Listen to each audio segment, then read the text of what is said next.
బ్రహ్మసూత్రాలు. దీనిలో బ్రహ్మశబ్దానికి అర్థం చెప్తూ వక్ష్యమాన లక్షణ అన్నారు. అందుకొరికి జాత్యాది అర్థాంతరం ఆశంకితవ్యంన. జాతి వగైరా ఇక్కడ ఆశంక తీసుకోకూడదు. జీవుడు గాని జాతి గాని వేదం గాని వగైరా వగైరా ఇక్కడ అర్థం తీసుకోకూడదు అని గుర్తు చేశారు. సరే, బ్రహ్మణ జిజ్ఞాస బ్రహ్మ జిజ్ఞాస అని కదా సమాసం. అక్కడ ఏం సమాసం అనేది నిర్ణయం చేస్తున్నారు. బ్రహ్మణ ఇది కర్మని షష్ఠి న శేషే. బ్రహ్మణ అనేది షష్ఠి సమాసముని. రామస్య అంటాం కదా, రాముని యొక్క. అందుకే ఇక్కడ కర్మలో సృష్టి గాని సంబంధంలో సృష్టి కాదు, శేషంలో సృష్టి కాదు. ఎందుకు కాదు అంటే జిజ్ఞాస్యాపేక్షత్వాసు జిజ్ఞాసాయ. జిజ్ఞాస చేస్తున్నారంటే జిజ్ఞాస్యము అనేది ఉంటుందా ఉండదా? జిజ్ఞాసం అంటే జిజ్ఞాస చేయబడే వస్తువు. కోరిక అంటే కోరబడే వస్తువు ఉంటుందా ఉండదా? కోరిక, కోరబడేది, కోరేవాడు త్రిపుటి కదా. ధ్యాత ధ్యానము ధ్యేయం అన్నప్పుడు జిజ్ఞాస జిజ్ఞాస్యం జిజ్ఞాసకర్త ఇది మూడు కదా. అందువల్ల జిజ్ఞాసం అంటే కర్మ. ఇది కోరబడేది ఎప్పుడు కూడా కర్మ అయి ఉంటుంది. అందుకదా అర్థం. ఇదివరకు ఇప్పుడు ఎట్లాగా, నేను విజయవాడకు వెళ్ళుచున్నాను అన్నప్పుడు విజయవాడ ఏమైంది? కర్మ. వెళ్ళేవాడేవాడాడు కర్త. వెళ్ళుచున్నానేమైంది? క్రియ. అట్లాగే బ్రహ్మ జిజ్ఞాస అన్నప్పుడు జిజ్ఞాసకు కర్మ ఎవరు? బ్రహ్మ. కర్మ అవుతాడు. అందువల్ల అక్కడ షష్ఠి అయితే సంబంధం అవుతుంది కానీ కర్మ కాదు. అందువల్ల బ్రహ్మణ జిజ్ఞాస అన్నప్పుడు షష్ఠి సంబంధం మనకు కనిపించినప్పటికీ కర్మయందు షష్ఠి సమాసం గాని శేష షష్ఠి కాదు అని ఇక్కడ చెప్పబడుతుంది. ఇదంతా కూడా వ్యాకరణ శాస్త్రంలో వస్తుంది. అందువల్ల బ్రహ్మణ ఇది కర్మని షష్ఠి న శేషే. జిజ్ఞాసయాపేక్షత్వ జిజ్ఞాసాయా. జిజ్ఞాసకు ఆపేక్ష ఉంటుంది. దేన్ని గురించిన జిజ్ఞాస అనేది ఆపేక్ష ఉంటుందా ఉండదా? కర్మను గురించిన జిజ్ఞాస, యోగాన్ని గురించిన జిజ్ఞాస, భక్తిని గురించిన జిజ్ఞాస, బ్రహ్మను గురించిన జిజ్ఞాస, లడ్డు పూరిని గురించిన జిజ్ఞాస, ఏదో ఒకటి ఉంటుంది కదా. జిజ్ఞాస కర్మ ఒకటి ఉండాలి. కాబట్టి జిజ్ఞాస కర్తవ్య అన్నప్పుడు దానికి కర్మ ఉండాలి గాని సంబంధం అనేది ఉండదు. అందుకొరకే కర్మయందు షష్ఠి గాని శేష షష్ఠి కాదు. జిజ్ఞాస్యాంతర అనిర్దేశాచ్చ. వేరే జిజ్ఞాసను, జిజ్ఞాసాంతరం అంటే జిజ్ఞాస చేయవలసిన పదార్థాంతరం వేరే లేని కారణం చేత అక్కడ బ్రహ్మ మాత్రమే జిజ్ఞాసు కర్మై ఉంటుంది. ఇక్కడ పూర్వపక్షి ఒక మాట అడగొచ్చు. శేషషష్ఠి పరిగ్రహేపి బ్రహ్మణో జిజ్ఞాస కర్మత్వం నా విరుధ్యతే. శేషమందు షష్ఠి తీసుకున్నప్పటికీ కర్మయందు బ్రహ్మయందు కర్మషష్ఠి బ్రహ్మనో జిజ్ఞాస కర్మత్వం నా విరుద్ధతే. బ్రహ్మ కర్మకు జిజ్ఞాస కర్మ అయ్యేదానికి ఏమాత్రం కూడా విరోధం ఉండదు అని పూర్వపక్షి ఒక మాట వేశాడు. శేషషష్ఠి చేసుకున్నప్పుడు ఇక్కడ శేషశేషిత్వ భావం అవుతుంది కాబట్టి జిజ్ఞాస్యాంతర నిర్దేశాచ్చ అన్నారు కదా. కాదు, న విరుద్ధతే. సంబంధ సామాన్యస్య విశేషనిష్ఠత్వాతు. సంబంధం ఎక్కడుంటుంది? జిజ్ఞాస చేసేవాడికి జిజ్ఞాస్య పదానికి రెండిటికి సంబంధం ఉంటుంది. అందువల్ల సంబంధ సామాన్యము విశేష వ్యక్తినిష్ట ఉన్నందువల్ల ఇక్కడ ఏమం ప్రత్యక్షం బ్రహ్మణ కర్మత్వం అని ఒకవేళ నీవంటాము శేషషష్ఠి తీసుకున్నప్పటికీ అది కర్మత్వం ఏమి విరుద్ధము కాదు, శేషషష్ఠి తీసుకోవచ్చు అంటే ప్రత్యక్షంగా కనిపించేదాన్ని వదిలిపెట్టి ద్రవిడ ప్రాణాయామం చేసినట్టు ఎక్కడి నుంచో లాక్క రావాల్సిన అవసరము లేదు అనేదాన్ని సమాధానం చెప్తున్నాడు. ఎందుకు ప్రత్యక్షంగా కనిపిస్తుంది అంటే బ్రహ్మ సంబంధించిన జిజ్ఞాస చేయాలని కర్మషష్ఠి చేసుకుంటే మనకు వస్తుంది. శేషషష్ఠి చేసి మళ్ళీ దాన్ని మార్చి దాన్ని ఇటు అటు తిప్పేసి మళ్ళీ తీసుకొస్తే ఎట్లాగే మొత్తానికి కర్మషష్ఠే కదా.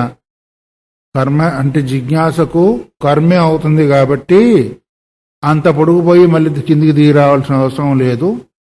కర్మ బ్రహ్మణ అన్నప్పుడు కర్మషష్ఠి తీసుకుంటే సరిపోతుంది అని సిద్ధాంతి దానికి సమాధానము చెప్పారు. అందువల్ల బ్రహ్మణ ప్రత్యక్షం కర్మత్వం ఉత్సృజ్య సామాన్యద్వారేణ పరోక్షం కర్మత్వం కల్పయతో వ్యర్థ ప్రయాస స్యాతు అని చెప్తూ ఉన్నాడు. అందువల్ల తిరిగి తిరిగి వచ్చి తీసుకున్నందువల్ల అది వ్యర్థ ప్రయాస అవుతుంది కానీ వేరే కాదు అని ఆ విధంగా చెప్పాడు. ఇదంతా కూడా సమాసానికి సంబంధించింది, వ్యాకరణకు సంబంధించింది. కొంచెం మీకు అవగాహన లేదు కాబట్టి వస్తుంది. వ్యర్థ ప్రయాస అంటే నా వ్యర్థ ప్రయాస అయ్యేదానికి అవకాశము లేదు. ఎందుకంటే బ్రహ్మాశ్రిత అశేష విచార ప్రతిజ్ఞానార్థత్వాది చేతన, బ్రహ్మాశ్రిత బ్రహ్మను ఆశ్రయించి ఉన్న అశేష విచార ప్రతిజ్ఞానార్థం, అశేష విచార సంపూర్ణమైన విచార, బ్రహ్మకు సంబంధించిన విచారణ ఏదేది చెయ్యాలో అవన్నీ అన్ని రకాలుగా ప్రతి ప్రశ్న రూపంలో, ఉత్తర ప్రత్యుత్తరాల రూపంలో, తర్వాత ఇంకే ఏమేమి సందేహాలు వస్తాయో లేదు ఏమేమి ఏ రకంగా విచారణ చెయ్యాలో అవన్నిటిని కూడా కూడగొట్టుకున్నందువల్ల ప్రతిజ్ఞానతత్వ చేతన. ఎందుకు అంటే ప్రధాన పరిగ్రహే తద్ అపేక్షితానాం అర్థాక్షిప్తత్వాతో, ప్రధాన పరిగ్రహే అంటే తద్ అపేక్షితానాం అర్థాక్షిప్తత్వాత్, ప్రధానమైన షష్ఠీ సమాసం తీసుకున్నట్టయితే అర్థాంతర బోధ కలుగుతుంది కాబట్టి ఆ అర్థాంతర బోధ వల్ల బ్రహ్మ జిజ్ఞాసకు కర్మ కాకుండా పోతుంది. అందువల్ల కర్మని షష్ఠి తీసుకున్నట్టయితే ఈ దోషము రాదు అని ఈ విధంగా బ్రహ్మ జిజ్ఞాస అనే దానిలో ఏ సమాసం ఉంది అనేదాన్ని గుర్తు చేశారు. సరే, ఈ సమాసం అంతా మనకెందుకు గాని కొంచెం తికమకగా ఉంటుంది వ్యాకరణం తెలియనందువల్ల. తర్వాత విషయం ఏం చెప్తున్నాడు? బ్రహ్మహి జ్ఞానేన ఆప్తుం ఇష్టతమత్వ ప్రధానం. జిజ్ఞాసకు ప్రధానమైన కర్మేంటిది అంటే బ్రహ్మమును పొందడమే తన ఇష్టతమము, ఇష్టమైన కోరిక. జిజ్ఞాసకు కర్మ ఎవరు? బ్రహ్మ. ఆ బ్రహ్మమునే పొందాలి అనేది సాధకుడి యొక్క వాస్తవిక కోరిక. అందువల్ల జ్ఞానేన ఆప్తుం, దేనివల్ల పొందాలనుకుంటున్నాడు? జ్ఞానం ద్వారా. ఏ జ్ఞానం ద్వారా? బ్రహ్మజ్ఞానం ద్వారా బ్రహ్మమును పొందాలి అనే ప్రబలమైన కోరిక కలిగినవాడు కాబట్టి ప్రధానమైంది ఆ అర్థం. అందువల్ల తస్మిన్ ప్రధానే జిజ్ఞాసా కర్మని. ఇప్పుడు జిజ్ఞాసా కర్మత్వం ఎందులో ఉంది? బ్రహ్మ శబ్దంలో ఉంది. దేని గురించి జిజ్ఞాస చేస్తున్నాడు? బ్రహ్మమును గురించి జిజ్ఞాస చేస్తున్నాడు. ఇప్పుడు ఒక పండు కావాలి అనుకున్నాడు అనుకోండి, పండు కావాలి అనే కోరిక దేని యందుంది? పండు యందుంది. ఇప్పుడు పండు ప్రధానం అవుతుంది కానీ దాని పక్కది ప్రధానం కాదు. అందుకొరకు బ్రహ్మ జిజ్ఞాస అన్నప్పుడు జిజ్ఞాసకు ముఖ్యమైన కర్మేంటిది? బ్రహ్మ. అదే జీవుడికి సాధన ద్వారా పొందవలసిన వస్తువు. అందువల్ల ప్రధానం ఏమవుతుంది? ఇప్పుడు బ్రహ్మే అవుతుంది. అందుకు ప్రధాని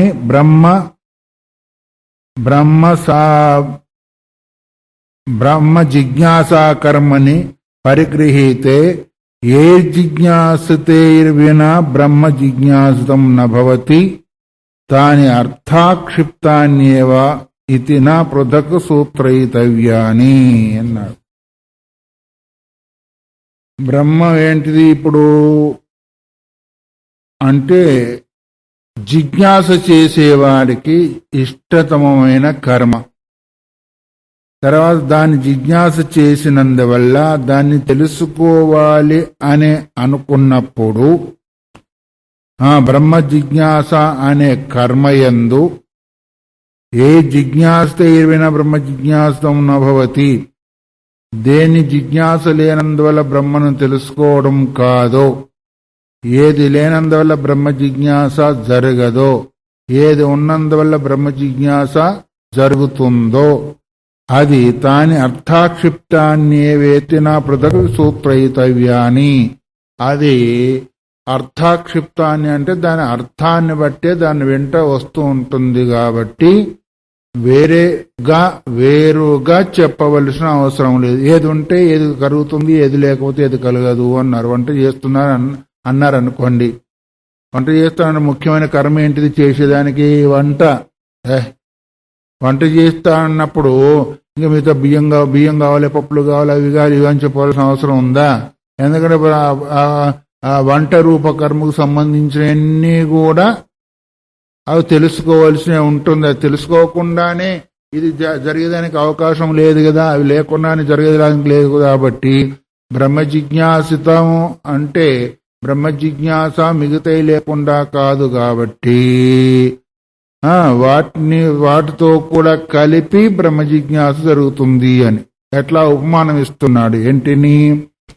రాజాసౌ గచ్చతి ఇది ఉక్తే సపరివారస్య రాజ్ఞో గమనముక్తం భవతి తద్వతో. రాజు వెళ్తున్నాడు అని ఎవరన్నా అన్నారనుకోండి, మీ రాజు లేరు కదా ఎప్పుడు, పోనీ రాష్ట్రపతి వెళ్తున్నారు అన్నారనుకోండి, రాష్ట్రపతి ఒక్కతో వెళ్తాడా పరివారంగా వెళ్తాడా? వాళ్ళకు సంబంధించిన పరివారం ఉంటుంది. రాజు పరివారంతో కూడా వచ్చాడు అని ఎవరన్నా అంటారా? వచ్చాడంటే రాజు వచ్చాడంటే పరివారం కూడా వస్తుంది. పరివారం అవన్నీ వేరుగా చెప్పవలసిన అవసరము లేదు అన్నారు. మా సోమవారు అంటుండేవాడు, ఏంటిది ఒక కళ్ళు లేని అతను గుడ్డాని భోజనానికి వస్తాడని భార్యతో చెప్పాడు ఇంట్లో.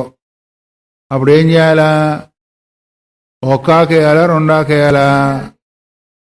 బుద్ధిన వాళ్ళు అయితేనా రెండు ఆకులు వేస్తారు, బుద్ధి లేని వాళ్ళు అయితేనా ఒక ఆకు వేస్తారు. ఎందుకంటే గుడ్డివాడు ఒంటరిగా రాడు, ఎవరినో ఒకరిని తీసుకొని వస్తాడు. గుడ్డివాడు ఒకటిగా రాడు, ఎవరినో ఒకరిని తోడుగా తీసుకొని సామాన్యంగా వస్తాడు. కాబట్టి వాడు తోడుగా ఉండేవాడికి ఇద్దరికి కూడా వంట చేయాలి, ఇద్దరికి కూడా ఆకులు వేయాలి. అట్లాగే రాజు వస్తున్నాడు పోతున్నాడు అన్నప్పుడు రాజు ఒక్కడిగా సామాన్యంగా వెళ్ళాడు, తన సిబ్బందితో కూడా వెళుతాడు అనే భావన ఉంటుంది. కాబట్టి బ్రహ్మ జిజ్ఞాస అన్నప్పుడు కేవలము బ్రహ్మమనే జిజ్ఞాస కాదు, దానికి సంబంధించిన పరివారం కూడా ఉంటుంది కదా, రకరకాలు. ఏంటి అదంతా నిన్న చెప్పుకున్నాం సాయంత్రం అంతా కూడా. ఇంకా ఏ చతుష్టయమో, దుష్ట చతుష్టయమో సాధన చతుష్టయం మొత్తానికి ఉంటుంది కదా. ఒకటి జిజ్ఞాస అన్నప్పుడు ఆ పరివారం అంతా కూడా వస్తుందా లేదా? వాటిని వేరుగా చెప్పవలసిన అవసరమే లేదు అనేదాన్ని ఉపమేయాలతో చెప్తూ ఉన్నారు ఇక్కడ. అందువల్ల యథా రాజాసౌ గచ్చతి ఇది ఉక్తే సపరివారస్య రాజ్ఞో గమనముక్తం భవతి. రాజు వెళుతున్నాడు అన్నప్పుడు పరివారంతో కూడా వెళుతున్నాడనే భావన వస్తుంది, గాని ఒక్కడిగా వెళ్తున్నాడని సామాన్యంగా చెప్పరు, అర్థం కూడా చేసుకోరు. అట్లాగే శృతి అనుగమాచ, శృతి కూడా అలాగే చెబుతోంది. బ్రహ్మ జిజ్ఞాసం చేసినప్పుడు బ్రహ్మ యొక్క స్వరూపం ఎటువంటిది అంటే ఇటువంటిది అని శృతి కూడా చెప్తుంది. ఏమని? యతోవా ఇమాని భూతాని జాయంతే అని ఇత్యాద్య శృతయ తద్విజిజ్ఞాసస్య.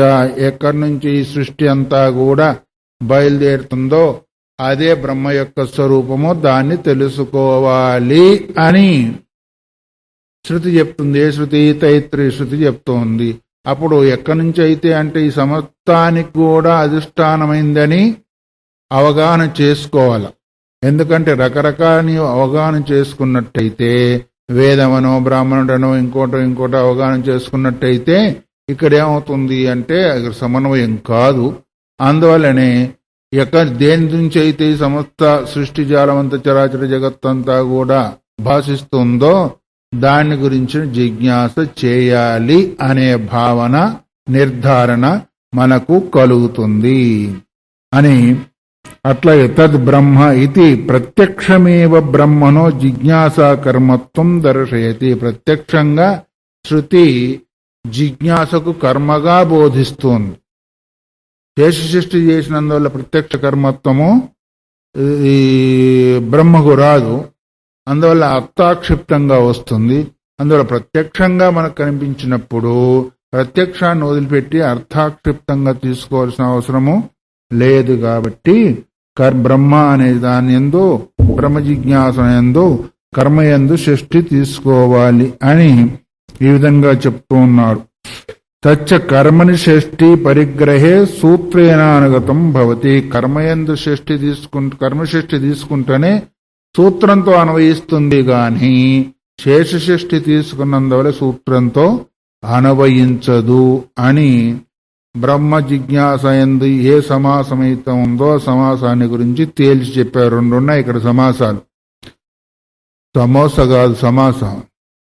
సమోసా అనుకున్నారే మళ్ళీ రెండు సమోసాలు అంటే మాకూరి కావాలంటారేమో అని. సమోసా అంటే తెలుసా? సమాసం అంటే ఏంటిది అంటే ఎక్కువగా ఉన్న పదాలను దగ్గరగా చేర్చాన్ని సమాసం అంటారు, దాన్ని సంక్షేపం అంటారు. అందువల్ల ఇక్కడ ఏం చెప్పబడింది విగ్రహము అంటే శేషషష్ఠి చెప్పబడింది కానీ కర్మషష్ఠి చెప్పబడింది కానీ శేషషష్ఠి చెప్పబడలేదు. కర్మషష్ఠి చెప్తే ఏమో ప్రత్యక్ష అనుగమన అవుతుంది, సూత్రానికి అన్వయిస్తూ ఉంటుంది. శేషషష్ఠి చెప్పినట్టయితేనేమో అది సూత్రానికి అన్వయించదు అని దానిలో ఉన్న సమాసానికి సంబంధించిన వివరాన్ని అంతా కూడా ఇక్కడ గుర్తు చేశారు. ఇది సామాన్యమైన వాళ్ళకు కొంచెం అర్థం కాకపోయినా దాని యందు అనుభవం ఉన్న వాళ్ళకు మాత్రము అర్థావగమన అవుతుంది.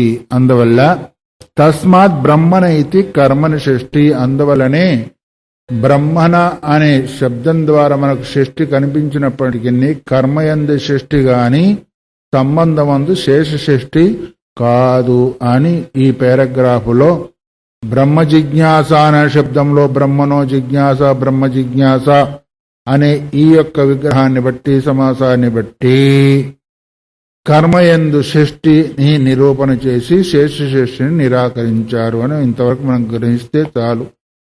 ఎందుకంటే అది అట్లాగే ఉంటుంది. సరే, ఇప్పటికేమైంది? అతః అనే శబ్దము అథ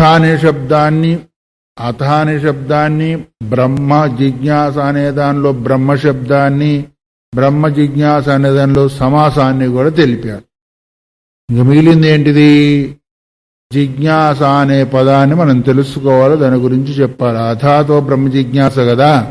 అధ శబ్దం అంటే ఏమో చెప్పారు, దానికి ఆనంతర్యమర్థం దేని తర్వాత అని దాని యొక్క ప్రపంచం అయిపోయింది. అథ అని శబ్దం అంటే ఏంటో దాని అర్థం ఏంటో చెప్పారు. బ్రహ్మ జిజ్ఞాస అనే దానిలో బ్రహ్మ అనే శబ్దానికి ఏ అర్థం తీసుకోవాలి అది కూడా చెప్పారు. బ్రాహ్మణాది కూడా తీసుకోకూడదు, జాతిని తీసుకోకూడదు, దేని నుంచి సమస్తమంత జగత్తంత వస్తుందో అది బ్రహ్మ అని బ్రహ్మ శబ్దం చెప్పారు. తర్వాత బ్రహ్మ శబ్దానికి జిజ్ఞాస శబ్దానికి మధ్యలో ఉన్న సమాసాన్ని గురించి కూడా చెప్పారు. ఇంకా మిగిలింది ఏంటిది? జిజ్ఞాస అనే పదాన్ని మనం ఇప్పుడు వివరణ చేసుకోవాలి, దాన్ని తెలుసుకోవాలి. దాన్ని చెప్తూ ఉన్నాడు. జ్ఞాతమిచ్చా జిజ్ఞాస అన్నారు. తెలుసుకోవాలి అనే కోరికనే జిజ్ఞాస అన్నారు. తెలుసుకోవాలనే కోరిక ఏదైతే ఉందో అది దాన్నే జిజ్ఞాస అంటారు. ఎందుకు అంటే అవగతి పర్యంతం జ్ఞానం సన్వాచ్యాయ ఇచ్ఛాయ కర్మ. కర్మ ఏంటి? ఎటువంటిది అంటే ఫలపర్యంత స్థాయి, అది సంపూర్ణమైనంత వరకు క్రియ జరుగుతుంది. కాబట్టి ఇక్కడ కూడా మన కర్మయందు షష్ఠి తీసుకున్నందువల్ల జిజ్ఞాస అంటే అర్థమేమి? అవగతి పర్యంతం. అవగతి అంటే తెలుసుకునేంత వరకు, అంటే బ్రహ్మ సాక్షాత్కారం వరకు. అవగతి అంటే అర్థమేమి? బ్రహ్మ సాక్షాత్కారం వరకు కూడా ఆ జ్ఞానాన్ని కలిగి ఇచ్ఛాయా కర్మత్వం, ఆ ఇచ్ఛకు ఆ బ్రహ్మ అనేది కర్మ అయి ఉంటాడు. ఎందుకొరకు? తెలుసుకునేంత వరకు. తెలుసుకున్న తర్వాతనేమో కర్మత్వం ఉంటుందా? ఇప్పుడు పోరంకి వెళ్ళాలనుకున్నాము, పోరంకిలో మన ఇంటికి వెళ్ళాలనుకున్నాము. వెళ్ళాలనుకున్నది ఏంటిది? జిజ్ఞాస, కోరిక అనుకోండి. తెలుసుకో, పోరంకి వెళ్ళాలనుకున్నాము లేదా ఇంటికి వెళ్ళాలనుకున్నాము, అదేమైంది? కోరిక. అక్కడి దాకా వెళ్ళేవరకు ఈ కోరిక ఉంటుందా ఉండదా? ఆ కోరిక కర్మ ఎవరు? ఆ ఇల్లు ఆ ఊరు అయి ఉంటుంది కదా. అక్కడికి వెళ్ళిన తర్వాత ఇంకా ఆ కోరిక లేదు. అట్లాగే జిజ్ఞాస కర్మత్వం ఎప్పటి వరకు ఉంటుంది బ్రహ్మ అంటే? దాని అవగతి పర్యంతం అంటే తెలుసుకునే వరకు ఉంటుంది. తెలుసుకున్న తర్వాత మళ్ళీ దాని యొక్క రూపము వేరుగా అవుతుంది. కాబట్టి జిజ్ఞాస కర్మత్వం బ్రహ్మకి ఎంతవరకు ఉంటుంది అంటే నీవు తెలుసుకునేంత వరకు కర్మత్వం ఉంటుంది. తెలుసుకున్న తర్వాత అది ఉండే అవకాశము లేదు. అందుకొరకే కాను ఫల విషయత్వాది ఇచ్ఛాయ, కోరికకు ఫలమేంటిది? కోరిక ఉంది అంటే ఆ కోరికకు ఫలం ఒకటి ఉంటుంది. కోరిక ఎతికించింది ఏ కోరిక ఉన్నప్పటికీ దానికి ఫలము ఉంటుంది. దేని గురించిన కోరిక ఉంటుందో తత్సంబంధమైన ఫలము ఉంటుంది. అనుకోండి, బజారుకు వెళ్ళి పండ్లు తీసుకోవాలనుకున్నాము. ఆ కోరికకు ఫలమేంటిది? పండు. కోరికకు ఫలమేంటిది? అందుకొరకు ఇచ్ఛ ఎంతవరకు అంటే ఫలప్రాప్తి వరకు ఆ ఇచ్ఛ అనేది ఉంటుంది. కాబట్టి ఫల విషయత్వాది ఇచ్ఛాయా. విషయత్వము దేని యందు ఉంటుంది? మనం దేన్నైతే కోరామో దాని యందు విషయత్వం ఉంది. దేనికి? కోరికకు సంబంధించిన విషయత్వం ఆ ఫలం పైన ఉంది. అందుకొరకు ఫలపర్యంతం ఆ కోరిక ఉంటుంది. కాబట్టి ఇప్పుడు బ్రహ్మ ప్రాప్తి పర్యంతం కూడా జిజ్ఞాస అనేది దానికి విషయత్వము ఉంటుంది. అందువల్ల ఇక్కడ చెప్పేది జ్ఞానేన హి ప్రమాణేన అవగంతుం ఇష్టం బ్రహ్మ. బ్రహ్మం దేని ద్వారా? ఇప్పుడు పండు కావాలనుకున్నాం అనుకోండి, కోరికకు విషయం ఏమైంది? పండు. అది ఎట్లా వస్తుంది మన దగ్గరికి? దానికి తగిన సాధన కావాలా, అక్కడికి వెళ్ళాలో తీసుకోవాలా, లేదు దానికి సంబంధించిన డబ్బైనా ఇవ్వాలా. పండు కావాలి అనే కోరికకు విషయము పండైపోయింది. దానికి సాధన ఏంటిది? వెళ్ళి తీసుకోవడమో లేదు డబ్బులు చెల్లించడమో. అంతేనా? ఇంకేమనుందా? అట్లాగే ఇక్కడ బ్రహ్మ జిజ్ఞాస, నీ జిజ్ఞాస పూర్తి అయ్యే వరకు ఫలపర్యంతం అన్నాం కదా. జిజ్ఞాస పూర్తి అయ్యే వరకు బ్రహ్మ కర్మత్వం ఉంటుంది. కాబట్టి దేని ద్వారా పొందాలా అని ఒక సందేహం వచ్చినప్పుడు చెప్తున్నాడు, జ్ఞానేన హి ప్రమాణేన అవగంతం. జ్ఞానం అనే ప్రమాణం ద్వారా పొందబడేదే తప్ప భౌతిక ప్రమాణాల ద్వారా పొందబడేది కాదు. భౌతిక ప్రమాణాలు ఏంటివి? చక్షురాది ఇంద్రియాలు, వాటి ద్వారా పొందబడేది కాదు. అందుకొరకు ఇక్కడ జ్ఞానం ఏంటిది? జ్ఞానం బ్రహ్మం యొక్క స్వరూపమే. కానీ ఇక్కడ జ్ఞానం ఏంటిది? తదాకారాకార వృత్తి అనే జ్ఞానం ద్వారా పొందబడేదే కానీ ఇంకొక ప్రమాణం ద్వారా పొందబడేది కాదు. జ్ఞానం అంటే అసలు జ్ఞానమేవ బ్రహ్మ. బ్రహ్మం యొక్క స్వరూపం ఏంటిది? జ్ఞానం. అని మళ్ళీ జ్ఞానేనాన్ని ఇంకోటి ఇచ్చారు. జ్ఞానంతో పొందబడుతుంది అంటే వృత్తి జ్ఞానం చేత ఇక్కడ పొందబడేది. అందువల్ల జ్ఞానమనే ప్రమాణేన అవగంతుం ఇష్టం బ్రహ్మ. ఇష్టమైన బ్రహ్మము నీ బ్రహ్మ జిజ్ఞాస ద్వారా ఏదైతే నువ్వు నిర్ణయం చేసుకున్నావో ఆ ఫలాన్ని పొందేదాని కొరకు జ్ఞానమనే సాధన ద్వారానే అది పొందబడుతుంది కానీ ఇంకొక ద్వారా పొందబడదు అని చెప్పి బ్రహ్మావగతిరిహి పురుషార్థ. వాస్తవిక పురుషార్థం ఏంటిది? బ్రహ్మమును తెలుసుకోవడం. బ్రహ్మమును ఏమని తెలుసుకోవడం? ఎర్రగా ఉంది, నల్లగా ఉంది, పుల్లదనంగా ఉందని తెలుసుకోవడమా? ఆ బ్రహ్మమే నేనని తెలుసుకోవడం ఏదైతే ఉందో అదే ముఖ్యమైన పురుషార్థము అన్నారు. అంటే జీవుని ద్వారా పొందబడేదేంటిది అంటే ధర్మార్థ కామ మోక్షాల్లో 3 పురుషార్థాలు ఇహ సంబంధించినవి. చివరి పురుషార్థం ఏదైతే ఉందో జీవుని యొక్క పరమలక్ష్యమైన పురుషార్థం. కాబట్టి బ్రహ్మావగతే పరమ పురుషార్థము. దానికి సాధన ఏంటిది? జ్ఞానము. ఆ జ్ఞానం ద్వారానే ఆ పరమ పురుషార్థాన్ని జీవుడు పొందగలుగుతాడు అనే దాన్ని ఇక్కడ నిర్ణయము చేశాడు. అందువల్ల నిశ్శేష సంసార బీజ అవిద్యాది అనర్థ నిబర్హణాతు. జ్ఞానం యొక్క ఫలం ఏంటిది అంటే ఇగో ఇంత పెద్ద ఫలం. జ్ఞానం ద్వారా ఏం జరుగుతుంది ఇప్పుడు? విశేష సంసార బీజ, సంసారానికి బీజం ఏంటిది? అవిద్య. సంసారం అంటే జనమన ప్రవాహ సంసారానికి బీజం అంటే ఏంటిది? కారణం. బీజం అంటే ఇక్కడ కారణం. ఎట్లా చెట్టుకు కారణం బీజము, బీజం అంటే కారణము, అట్లాగే సంసార వృక్షానికి బీజం ఏంటిది? అవిద్య. అవిద్య అయిందా? అవిద్య. దానివల్ల ఏమవుతుంది? సంసారం అనే అనర్థం కలుగుతుంది. జీవుడికి సంసారం అర్థమా అనర్థమా? అర్థం అంటే ఏంటిది? ప్రయోజనం. అనర్థం అంటే ఏంటిది? అప్రయోజనం, నిష్ప్రయోజనం. అందుకొరకు సంసారమనే వృక్షానికి బీజము అవిద్య. ఆ అవిద్య ఏదైతే ఉందో అది నిశ్శేషంగా నిబర్హణాతు అంటూ దాన్ని సంపూర్ణంగా నష్టం చేస్తుంది. ఎవరు? జ్ఞానం. జ్ఞానం అనే సాధన సంసారానికి బీజమైన అవిద్యను సంపూర్ణంగా నష్టం చేస్తుంది. కాబట్టి ఆ జ్ఞానం చేతనే బ్రహ్మను పొందాలనుకుంటాడు. బ్రహ్మను పొందాలనుకునేదేమో జిజ్ఞాస, బ్రహ్మను పొందడమేమో పరమ పురుషార్థము. ఈ దీనివల్ల ఏదైతే ఉందో జనమన ప్రవాహ రూపమైన సంసారం, అది బీజానికి దానికి బీజమైందేమో అవిద్య.